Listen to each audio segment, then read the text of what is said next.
Welcome to Books and More, the channel where powerful ideas from influential books are transformed into clear, engaging journeys of understanding.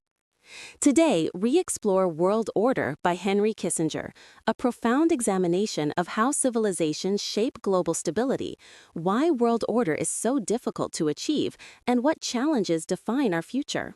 Through Kissinger's unique lens as a historian and statesman, this book uncovers the forces behind today's geopolitical tensions and offers a deeper understanding of the world we live in. Let's dive in.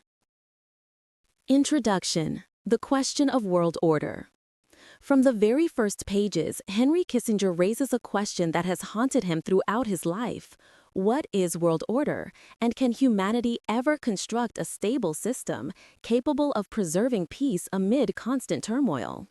He recalls a meeting with former President Harry Truman in 1961, when Truman said his greatest source of pride was not victory over enemies, but America's role in helping defeated nations rise again and rejoin the international community.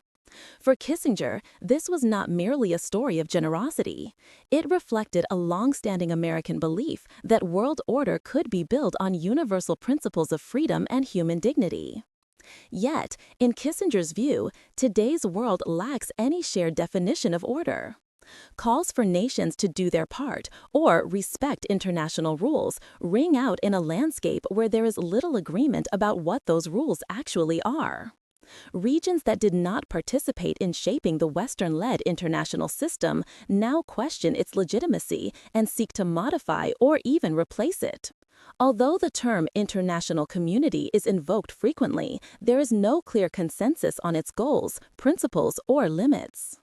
Historically, Kissinger argues there has never been a genuine global order. What we recognize today largely originates from Europe's Westphalian settlement, forged after a century of religious conflict. But during the same era, civilizations such as China and the Islamic world operated with very different understandings of international relations, models based not on sovereign equality, but on civilizational centrality or religious mission. Later, the United States introduced yet another perspective, the conviction that peace emerges from the spread of democratic values rather than from traditional balance of power politics. The clash among these competing visions explains why achieving consensus remains difficult.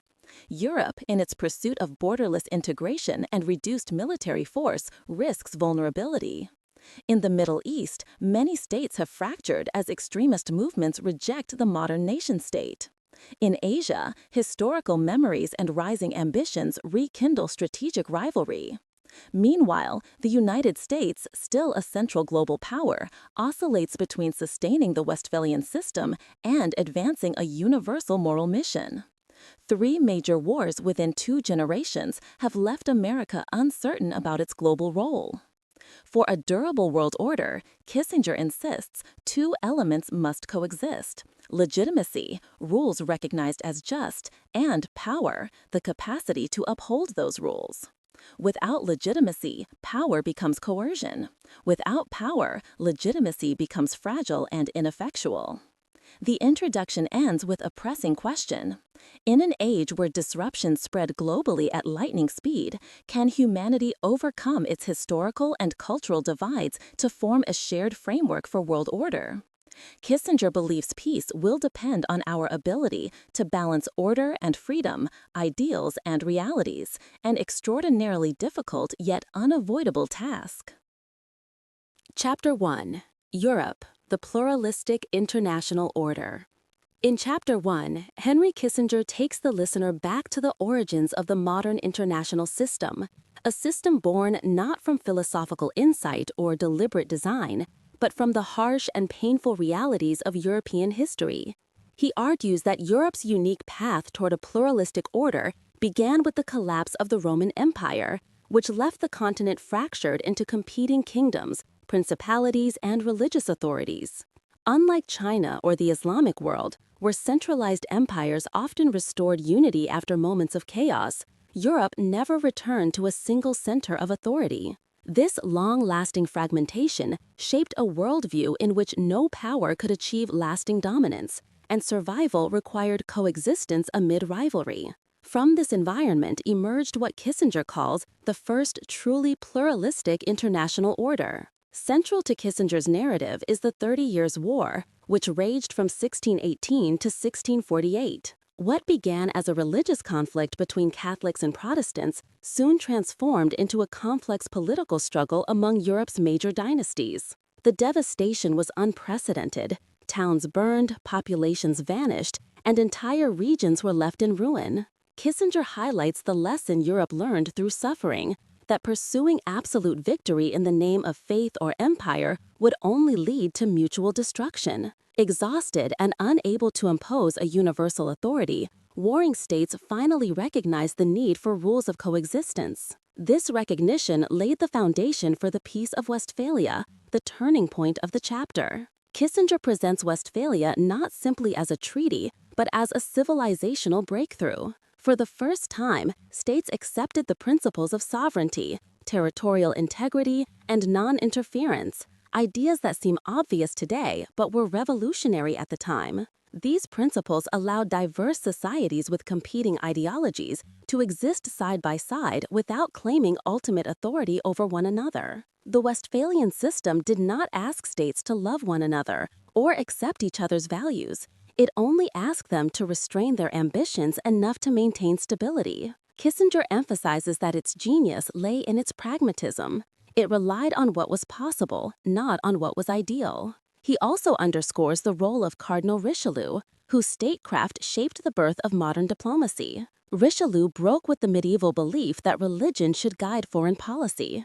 Instead, he placed national interest at the center of decision-making, even allying Catholic France with Protestant forces to contain the Habsburgs. Kissinger sees Richelieu as the first major practitioner of realpolitik, the idea that stability depends on balancing power rather than enforcing moral or religious absolutes. This way of thinking would guide European diplomacy for centuries.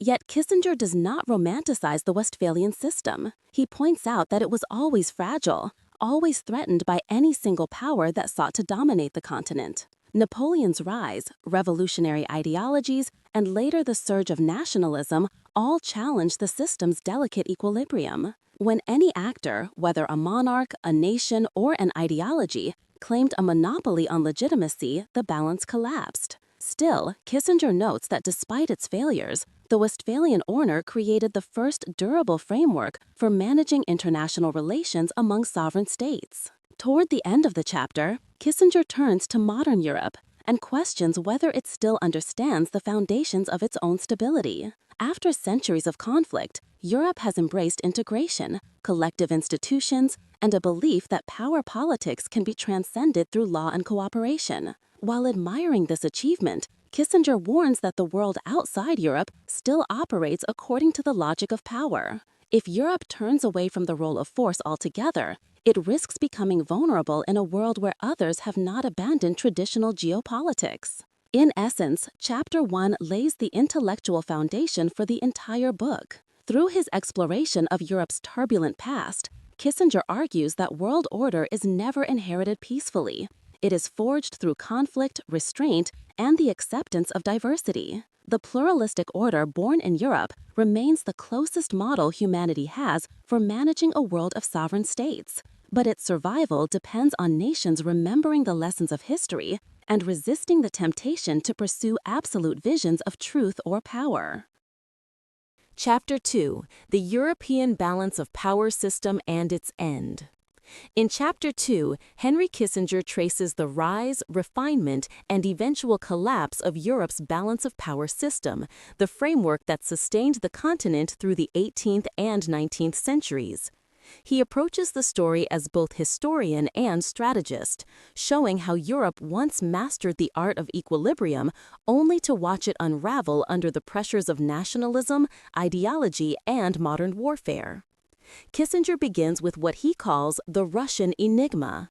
Russia, despite being a European power by geography and diplomacy, developed within an entirely different cultural and political tradition.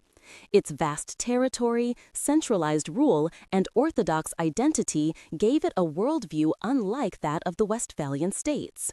Russia was powerful enough to shape Europe, but never fully comfortable inside Europe's rules. This made it both essential and disruptive to any long-term equilibrium. Kissinger stresses that no European order could ignore Russia, yet none could easily accommodate it. The heart of the chapter lies in the Congress of Vienna, where Europe rebuilt itself after the upheaval of Napoleon. Kissinger describes this period as the golden age of balance of power diplomacy. Under the leadership of Metternich and Castlereagh, the continent managed to temper rivalries not by eliminating them, but by giving each major power a stake in the system. Metternich believed that stability required restraint, the willingness of states to accept limits for the sake of peace. He championed a concept of legitimacy rooted not in ideology, but in continuity and order. Kissinger admires Metternich's subtlety, a statesman who viewed politics as an ongoing effort to prevent catastrophe, not to achieve perfection. The chapter then turns to Otto von Bismarck, whom Kissinger calls the last great practitioner of classical diplomacy. After forging a unified Germany through war, Bismarck astonishingly shifted to a defensive strategy aimed at calming Europe's anxieties. He knew Germany was too strong to be ignored, but too vulnerable to dominate the continent. With careful alliances, selective restraint, and a deep understanding of other nations' fears, Bismarck preserved peace for 2 decades. Kissinger presents him as a realist who recognized that power must be balanced not only through strength, but through consideration for others' security. But the system Bismarck sustained could not survive the forces transforming Europe. Kissinger emphasizes that nationalism, particularly in multi-ethnic empires like Austria-Hungary and the Ottoman Empire, eroded the traditional foundations of legitimacy.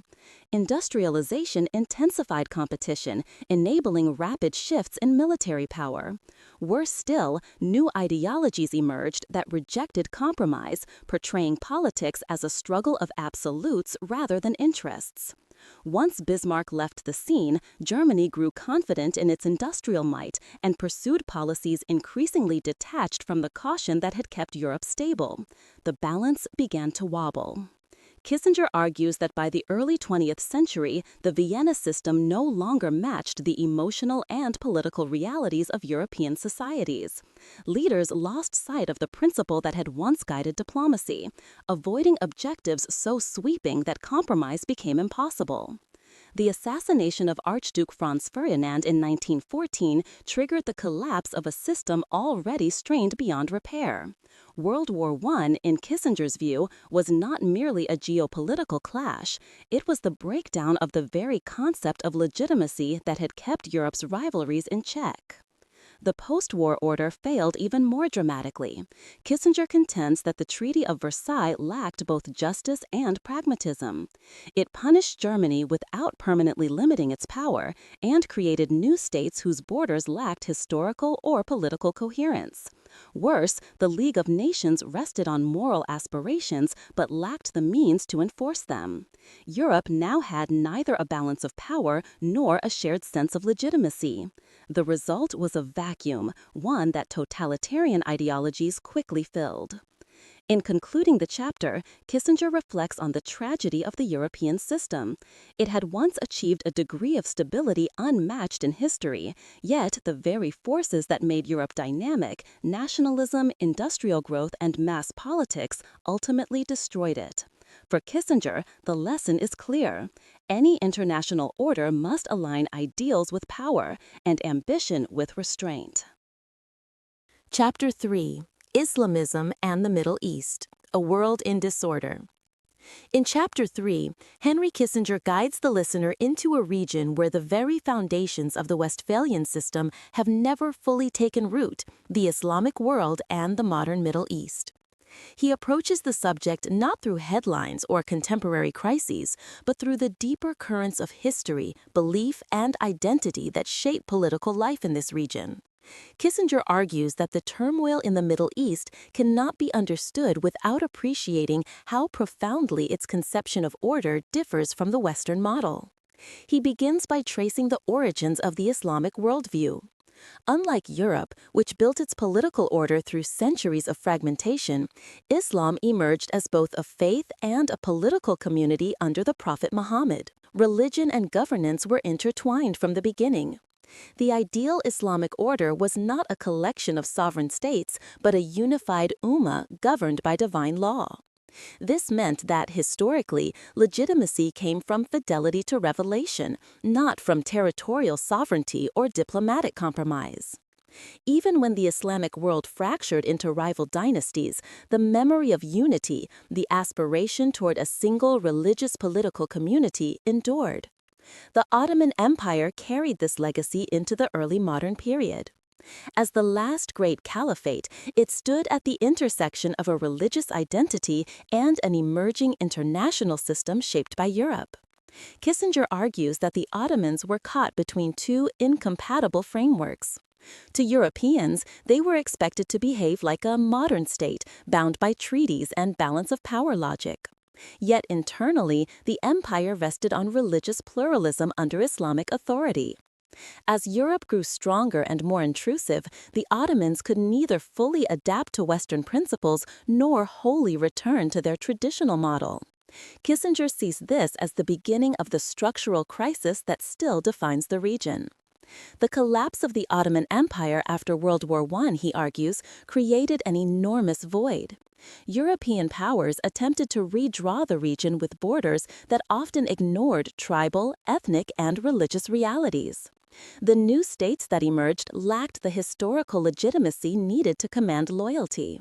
Citizens identified not as members of a nation-state, but as members of tribes, sects, or broader religious communities. Kissinger stresses that many Middle Eastern states were born with the outer form of sovereignty, but without its inner substance. Into this fragile landscape emerged a wave of ideological movements. Some sought modernization along Western lines, others rejected modernity outright. Kissinger focuses on Islamism, a political movement that aims to restore a religious-based order and challenge the legitimacy of secular states. He argues that Islamism is not simply extremism, but a competing vision of world order, one that denies the moral legitimacy of Westphalian sovereignty. This is why compromise between Islamists and secular actors often fail. They operate from fundamentally different premises. Kissinger also examines the Arab Spring as a tragic illustration of these dynamics. Western observers hoped that popular uprisings would lead to democratic states, but Kissinger argues that democratic institutions cannot flourish where the state lacks deep-rooted legitimacy. When authoritarian regimes fell, the vacuum invited sectarian conflict, civil war, and the rise of groups like ISIS, organizations that weaponize the yearning for a transcendent Islamic order against the fragile modern states of the region. He devotes special attention to the Israeli-Palestinian conflict, which he sees as both a geopolitical struggle and a clash of narratives about legitimacy. For Israel, survival is a historical imperative. For Palestinians, Israel's existence is tied to dispossession and identity. Kissinger argues that the dispute persists because each side roots its claim in foundational principles, making compromise extraordinarily difficult. In closing, Kissinger emphasizes that the Middle East represents the most intense collision of competing orders: Westphalian sovereignty, religious universalism, and modern ideological movements.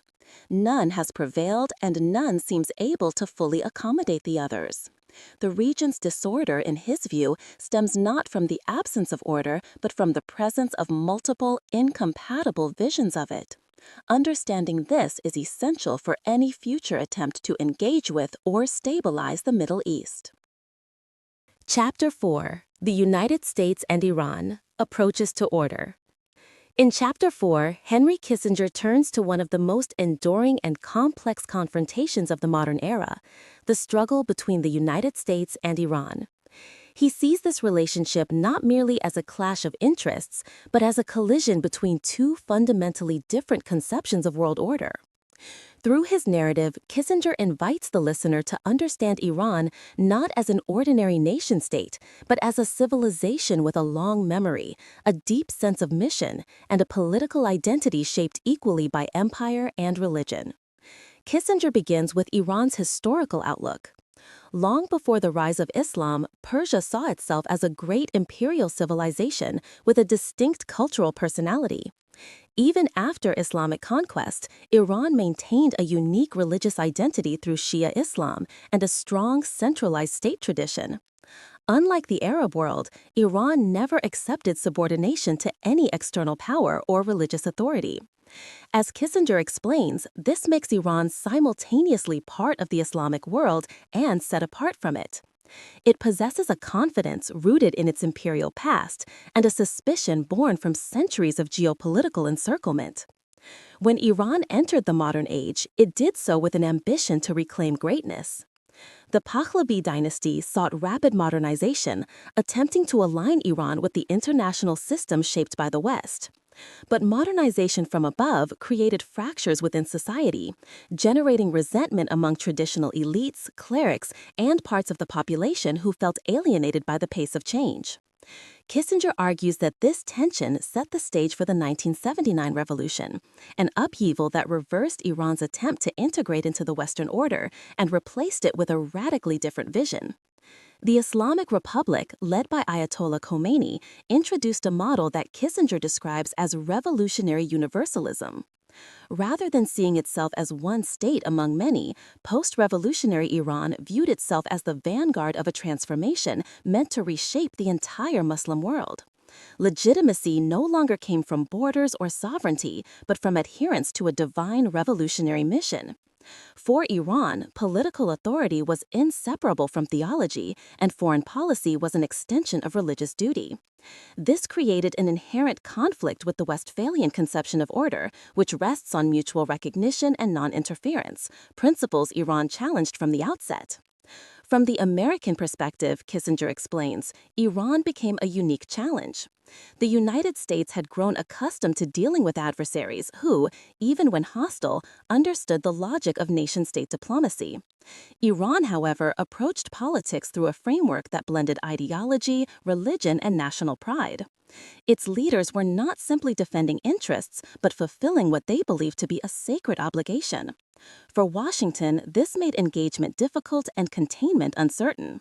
One of the central issues Kissinger explores is Iran's pursuit of nuclear capability. He interprets this not merely as a defensive measure, but as a symbol of civilizational prestige and a tool for reshaping the regional balance. Nuclear capability would elevate Iran's status, give weight to its ideological mission, and challenge American influence across the Middle East.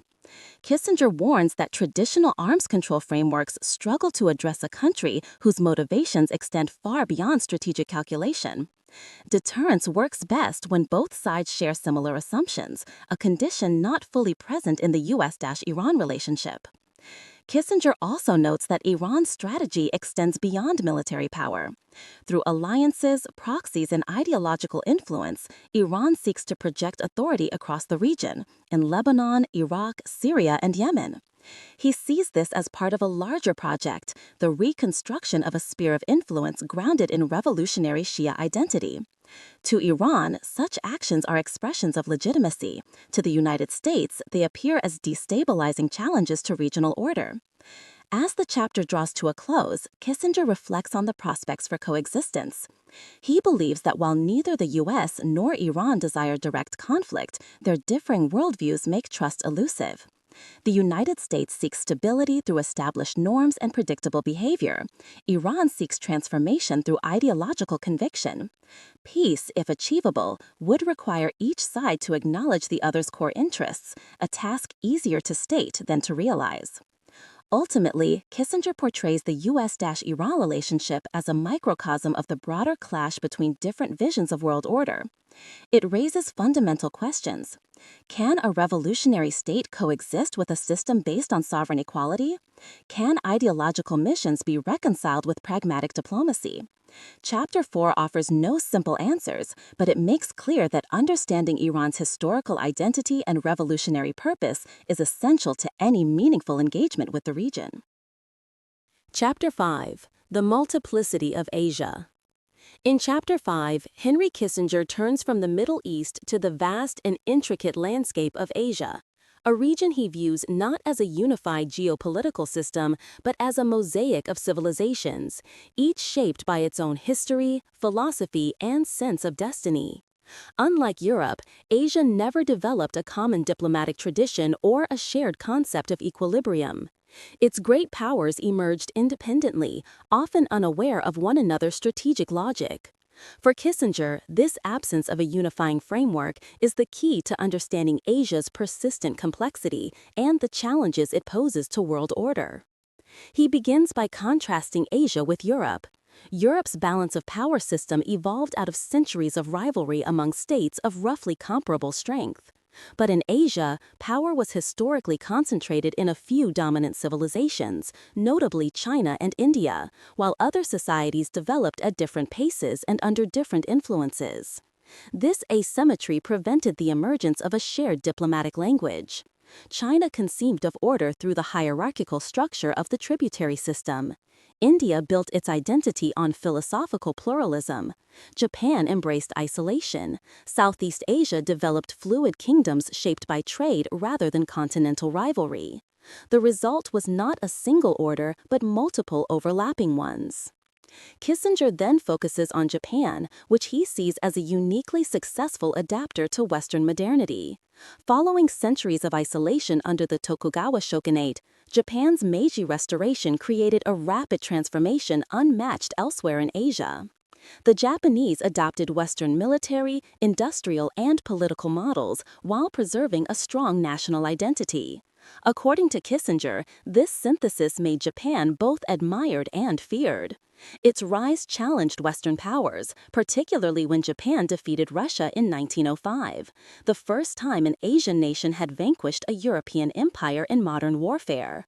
Yet Japan's drive for recognition and security eventually took on expansionist forms, leading to confrontation with China and ultimately to the Pacific War. Kissinger argues that Japan's dilemma reflected a larger Asian problem: how to modernize without being overwhelmed by foreign influence. India, in contrast, represents a different civilizational path. Kissinger portrays India as introspective, shaped not by imperial ambition but by spiritual and philosophical diversity. Its modern identity was forged under colonial rule but rooted in traditions that emphasized ethics and universalism. When India emerged as a modern state, it adopted a foreign policy characterized by strategic autonomy rather than alliance building. Kissinger believes this approach reflects India's civilizational confidence, but also its caution. India seeks influence without domination and stability without rigid blocks, making it both a key player and an unpredictable one in the emerging Asian order. After examining Japan and India, Kissinger broadens his lens to the entire region. He argues that Asia remains defined by unresolved historical memories, territorial disputes, wartime grievances, and competing national narratives. These tensions exist alongside deep economic interdependence, creating a paradoxical environment where rivalry and cooperation coexist. Because Asia lacks the institutional mechanisms that helped Europe navigate its conflicts, small frictions can escalate rapidly. At the same time, Kissinger notes that Asia's diversity also provides a foundation for a new kind of order, one not imposed from above but negotiated among multiple civilizational centers. A central theme of the chapter is the emergence of China as a dominant force, whose rise compels every Asian nation to reassess its strategic posture. Japan seeks reassurance, India seeks balance, and smaller states seek room to maneuver. The United States, long a stabilizing presence in the region, now faces the challenge of integrating China's rise into a system built on American leadership. Kissinger stresses that Asia's future will depend on whether China and the United States can manage their rivalry without forcing other states into binary choices. In closing, Kissinger poses a critical question: what is an Asian order?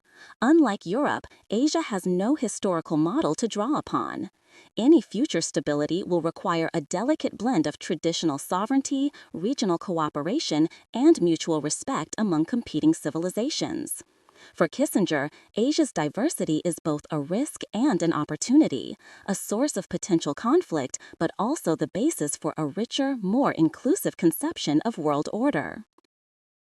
Chapter 6: Toward an Asian Order, Rivalry or Coexistence. In Chapter 6, Henry Kissinger shifts his focus to China, the civilization whose resurgence will most profoundly shape Asia's future. He approaches China not simply as a rising power, but as a worldview returning to prominence after a long interruption. To understand China's behavior, Kissinger argues, one must grasp both its ancient sense of centrality and the trauma of its modern collapse. China is driven by two impulses: the memory of having once been the center of a regional order and the determination never again to be humiliated by foreign powers. These impulses shape Beijing's strategy far more deeply than economic statistics or military figures can reveal. Kissinger begins by examining China's traditional conception of order. For thousands of years, China viewed the world through the tributary system, a hierarchy in which surrounding states acknowledged Chinese cultural superiority, not necessarily Chinese control. Stability came not from a balance of power, but from recognition of a moral and civilizational center. Unlike Europe, which built its system through competitive states, China saw unity as the natural state of affairs. Even when China was weak, this mental framework endured. Kissinger stresses that this historical memory continues to shape Chinese strategic culture, influencing how the country perceives neighbors, alliances, and threats. Modern China, however, emerged from a period of deep national trauma.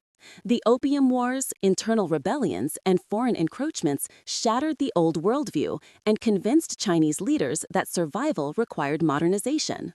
The communist victory in 1949 provided national unity, while Mao's revolutionary ideology introduced a universalist mission. Yet despite its Marxist vocabulary, China's strategic instincts remained rooted in its civilizational habits, cautious, patient, and attuned to long-term positioning. Kissinger likens Chinese strategy to the game of Weiqi. The goal is not decisive confrontation, but gradual expansion of influence until one's position becomes unassailable. China's economic rise after 1978 fundamentally transformed Asia.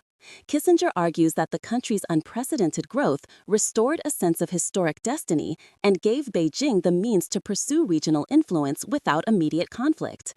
Yet this rise also unsettled Asia's fragile equilibrium. Japan, long accustomed to being the region's most advanced power, confronted a new strategic rival. India saw a competitor emerging on its northern frontier. Southeast Asian nations found themselves balancing economic dependence on China with the need to preserve autonomy. All the while, the United States, the guarantor of Asia's post-war stability, faced the challenge of accommodating China's ascent while defending its alliances. Kissinger devotes considerable attention to the U.S.-China relationship. He argues that this relationship will shape the entire future of Asia and possibly the world. The United States approaches order through universal principles, open markets, sovereign equality, and democratic norms. China approaches order through historical experience, hierarchy, gradual adjustment, and respect for spheres of influence. These two visions are not entirely incompatible, but they create constant friction. Each side believes it is acting defensively, yet each interprets the other's actions as expansionist. Kissinger warns that misinterpretation, not deliberate aggression, is the greatest danger. The chapter also explores the role of other Asian states. Japan seeks greater security without provoking confrontation. India pursues strategic autonomy while watching China's moves with caution. Smaller states like Vietnam, Indonesia, and Singapore aim to preserve flexibility, resisting any order that forces them into a single camp. Kissinger sees these nations as crucial actors in shaping a regional balance that neither China nor the United States can control unilaterally. Toward the end of the chapter, Kissinger poses a central question. Can Asia build a stable order without repeating Europe's centuries of conflict? The answer, he suggests, depends on whether China and the United States can coexist without demanding absolute primacy. Asia's diversity means no single model, not China's tributary system, not America's universalism, not Europe's balance of power diplomacy, can govern the region on its own.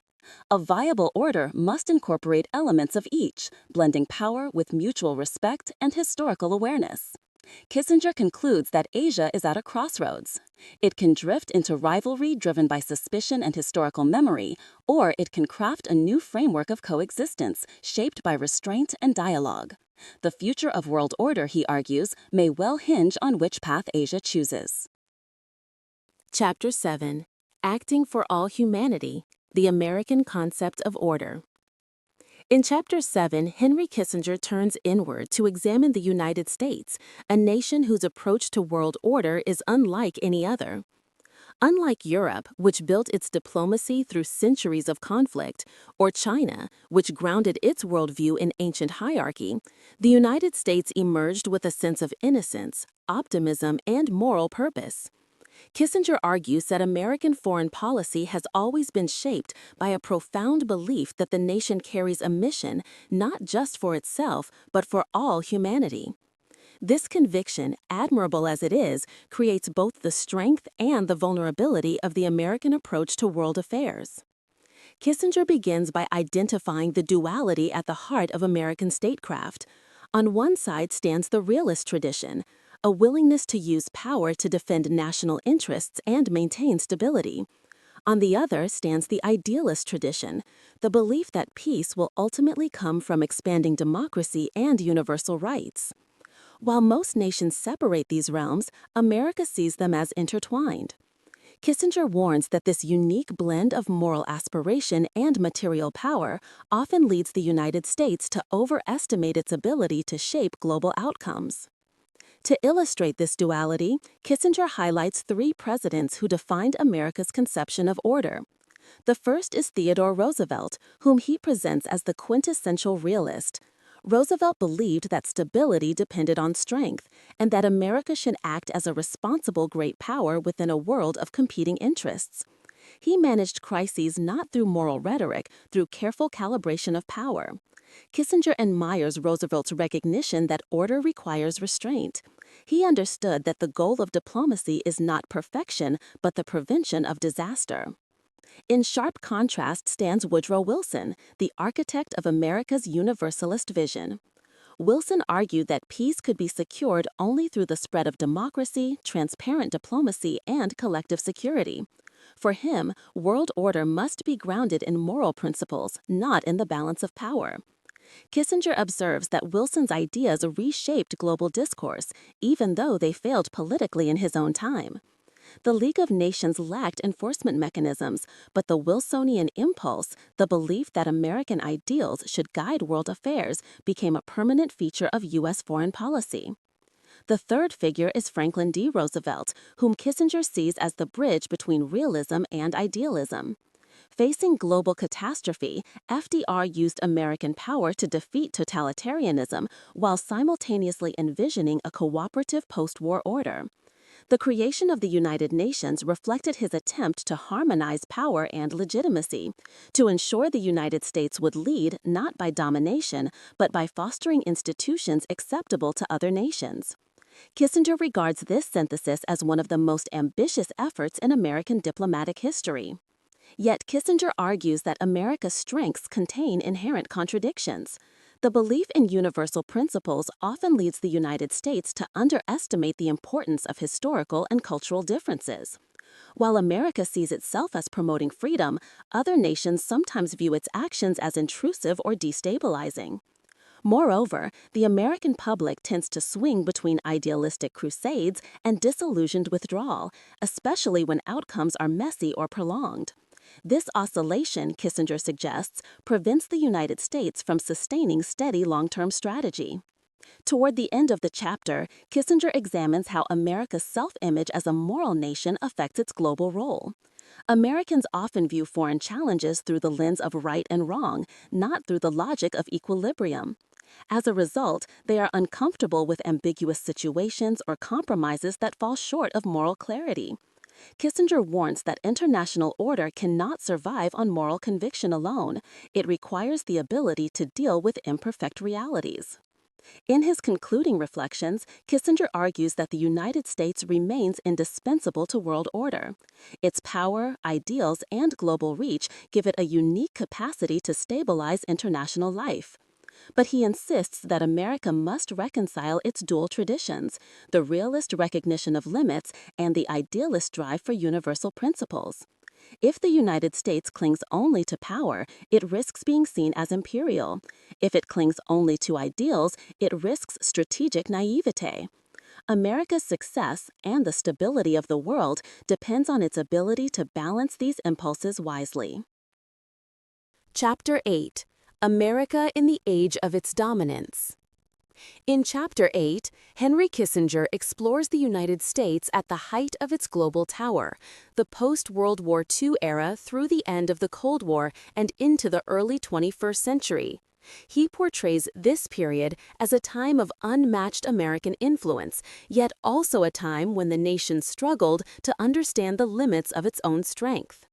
Kissinger argues that America's global mission, born of victory and moral purpose, often collided with the complexities of a world that did not always conform to its ideals. He begins by examining the aftermath of World War II, when the United States became the central pillar of a new international order. American leaders recognized that their security depended on stabilizing Europe and Asia, containing Soviet expansion, and preventing the return of aggressive nationalism. This led to a foreign policy unprecedented in American history, long-term alliances, global deployments, and a willingness to assume burdens far beyond its borders. Kissinger emphasizes that Americans saw this not as imperial expansion, but as a moral responsibility to defend freedom and prevent tyranny. The Cold War, he argues, defined the psychological landscape of American strategy. The confrontation with the Soviet Union forced the United States to balance moral purpose with strategic restraint. Nuclear weapons made direct conflict suicidal, requiring a delicate combination of deterrence and diplomacy. Kissinger notes that the United States often struggled with this ambiguity. Americans preferred clear victories, not open-ended containment. Yet containment succeeded precisely because it was patient and disciplined. Kissinger devotes careful attention to the Korean War and the Vietnam War, two conflicts that challenged America's confidence. Korea taught the United States that limited war was possible even in the nuclear age, but Vietnam dealt a deep blow to American self-belief. Kissinger argues that the U.S. entered Vietnam without fully understanding the region's historical and cultural forces, leading to a war that consumed vast resources without producing strategic clarity. The trauma of Vietnam created a persistent tension in American foreign policy, the fear of overcommitment versus the fear of abandoning global leadership. The chapter then turns to the Nixon era, a period Kissinger personally helped shape. He argues that Nixon attempted to restore strategic equilibrium after the turmoil of the 1960s. Through détente with the Soviet Union and rapprochement with China, the United States sought to transform bipolar confrontation into a more flexible system. Kissinger presents these policies as efforts to build stability through balance, not ideological confrontation. Yet domestic turmoil, especially Watergate, weakened America's ability to sustain a coherent long-term strategy. With the arrival of Ronald Reagan, Kissinger sees a shift from defensive caution to assertive confidence.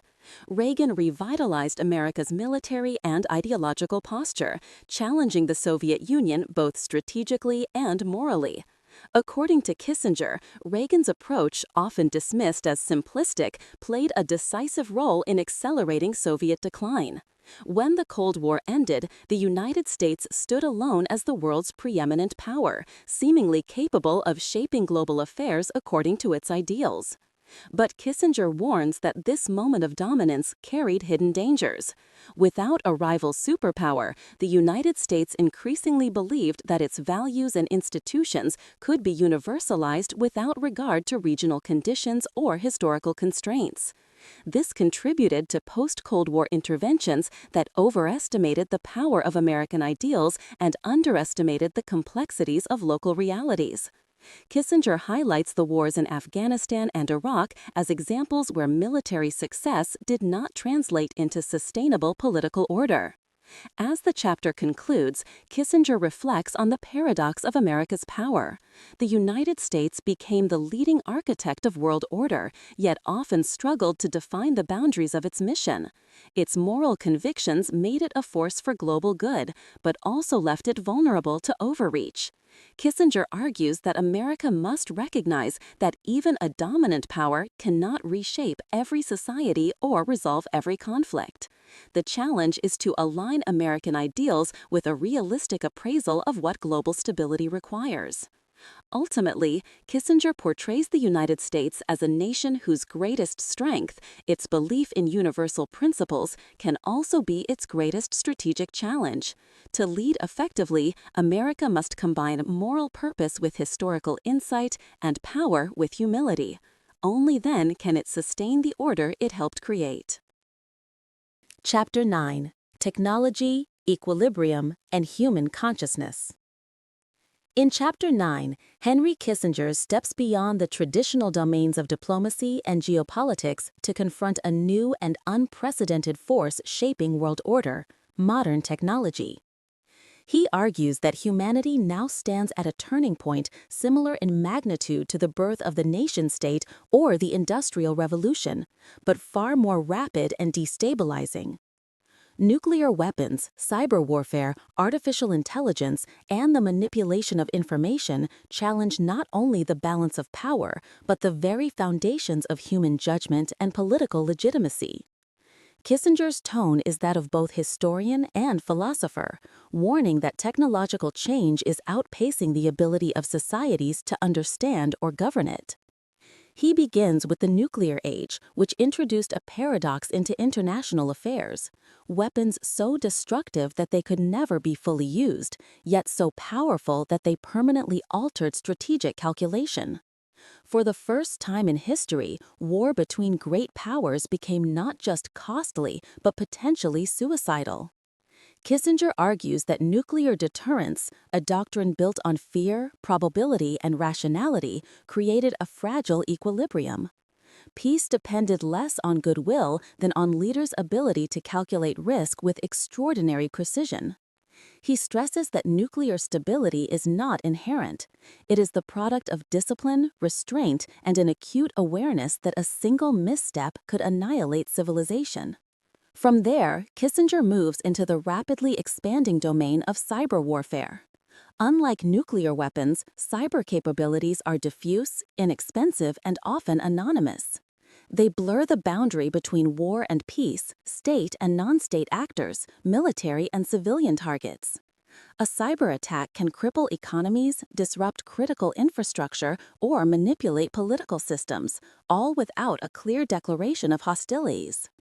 Kissinger warns that traditional concepts of deterrence fail in this environment.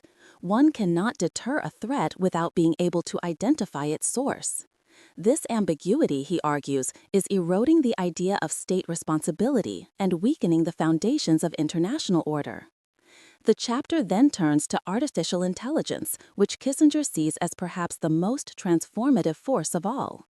AI does not merely extend human capabilities, it introduces a fundamentally different form of reasoning. Human decision-making has always relied on experience, intuition, and moral judgment, elements shaped by history. AI, by contrast, operates through patterns, data, and statistical inference. It may reach conclusions that humans cannot anticipate or fully understand. Kissinger raises a profound question. What happens when decisions of immense political consequence are influenced or even made by systems that do not share human values, emotions, or a sense of historical continuity? He argues that as AI becomes integrated into military planning, economic management, and governance, the risk of unintended escalation grows. Autonomous systems may respond to threats faster than humans can intervene, possibly triggering confrontations no one intended.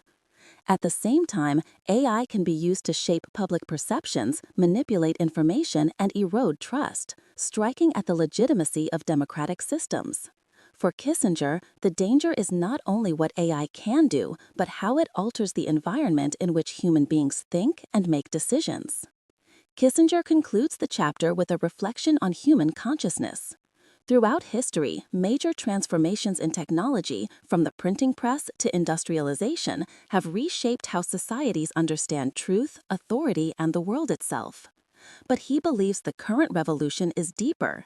Technology is transforming the structure of thought. If societies lose their ability to evaluate information, exercise judgment, and maintain coherent narratives, political legitimacy itself may crumble. To preserve world order, he argues, humanity must cultivate a new philosophy of technology, one that anchors innovation within the limits of responsibility, ethical reflection, and historical awareness. Ultimately, Chapter 9 is Kissinger's warning that the greatest challenge of the 21st century will not come from competing states or ideologies alone, but from the speed and scale of technological change. Without a conscious effort to align power, legitimacy, and human judgment, the world risks entering an era where technology advances but order disintegrates. Conclusion: World order in our time. In the concluding chapter, Henry Kissinger brings together the sweeping historical, cultural, and strategic threads of the book and asks the central question that has guided his lifelong thinking. Can humanity construct a stable world order in an age defined by fragmentation, upheaval, and unprecedented technological change? His tone is reflective, at times somber, yet ultimately grounded in the belief that understanding history is the first step toward shaping the future. Kissinger begins by reminding the reader that world order has never been a natural state. It has always been crafted through painful experience.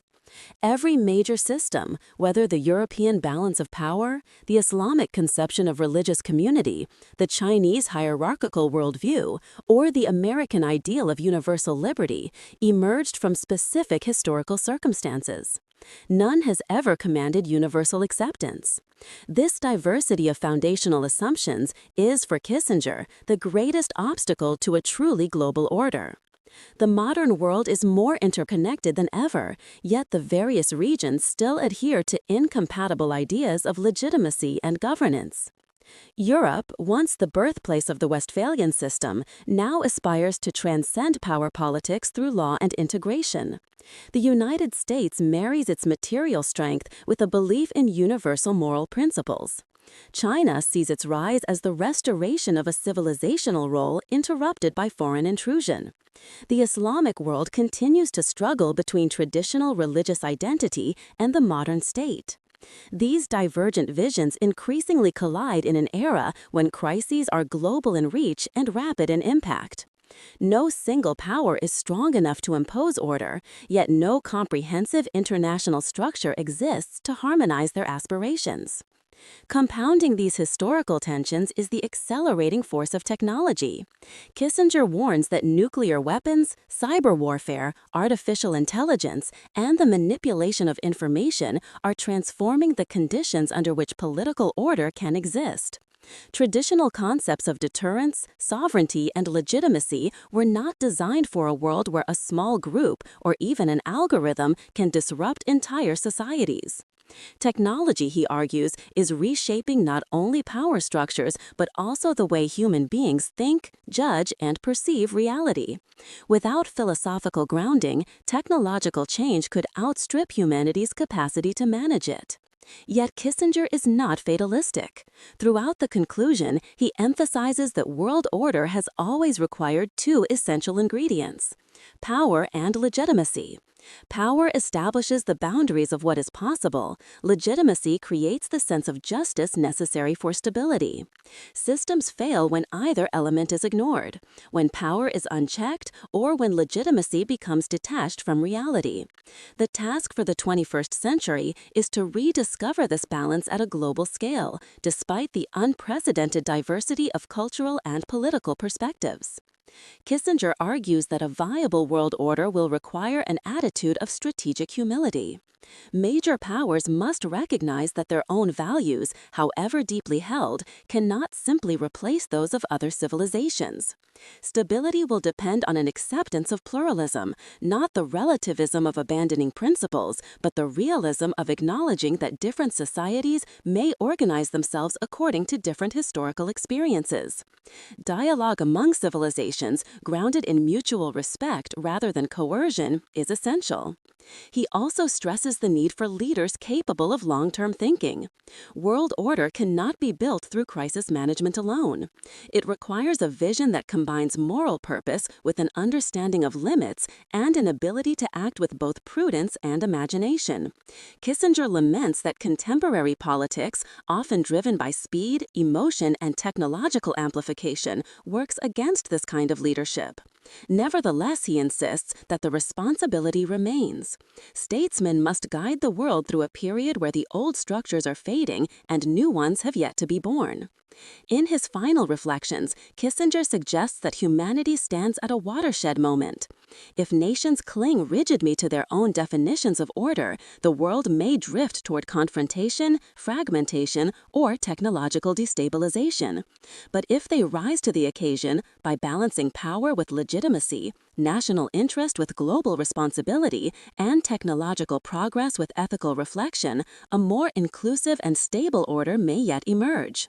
The conclusion ends not with certainty, but with a call to wisdom. For Kissinger, the future of world order will depend on whether humanity can summon the foresight, restraint, and empathy required to navigate an age unlike any before, an age where the survival of order itself may be the greatest challenge.